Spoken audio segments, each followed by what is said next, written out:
Alcoa sort of broke the mold. By the time Alcoa Premiere went on, the networks were in control. But Alcoa went to ABC and said, we would like to do a really first-rate dramatic program. And they were willing to put it on at 10 o'clock at night, which is not the best hour for networks. In other words, their audience tends to fall off a little. And they thought they might get a serious adult audience at that hour. The unusual part of it was, and I think it had to do with the amount of money that Alcoa wanted to spend. We were contracted for 28 shows for the year, 14 hours and 14 half hours. And that was a real challenge. It made it really fun because stories are so different. As I think I said before, you're talking about a very short story for a half hour, a novella perhaps for an hour. And when you read a piece of material, you have to make that decision as to which way it's going to go. And that was part of the fun of it. We had two very good New York story editors looking for material back there, Mark Smith, Bill Darrad. And we had our story department, Universal Story Department, looking for material, and I read a tremendous amount myself and found some very interesting pieces, I thought. The host was who was offered to me was Fred Astaire, also an ex-MCA client. And working with him was, again, we'll get to that, but again, was a joy. It really was. Perfectionist, yes, but trouble, no. The difference between the two. And maybe I should talk about it now because it has to do with people like Astaire, Betty Davis, who was always known as a difficult actress, Charles Lawton, who was always supposed to be very difficult to work with. If you dealt with them before you ever got on the stage, there was no problem at all. Or if there was, you knew about it and you tried to solve it. In other words, if there were script changes to be made, I always insisted that they be made before we got to the stage.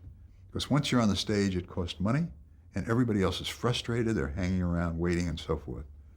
And I found with Astaire, as long as I could sit down with him in advance, and if he had a problem, because he did 2 episodes a year, 2 hours a year himself, starred in them, we were allowed to do things that were quite different. For example, we did one about the assassination of the Archduke Ferdinand by a group of young socialists at the start of the First World War, and we told it from the point of view of the young people, which I had never seen done before, and was really quite special.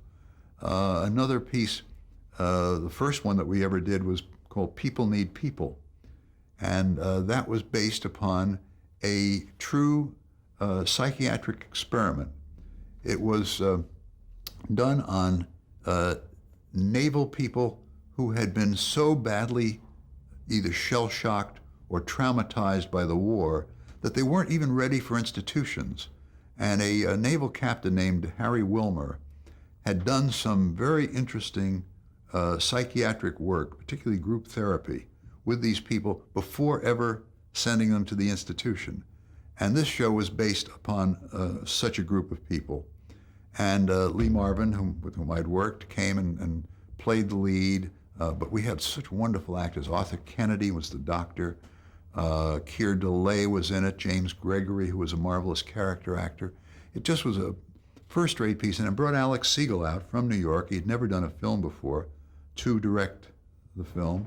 Fred was the host. And it got really a wonderful reception. Alcoa was delighted, but we even got a marvelous review in Lancet, the British medical journal, believe it or not, that this was true to the profession. And so that was, kind of an exciting beginning, all kinds of telegrams, and it got us Emmy nominations for everybody connected with it and so on.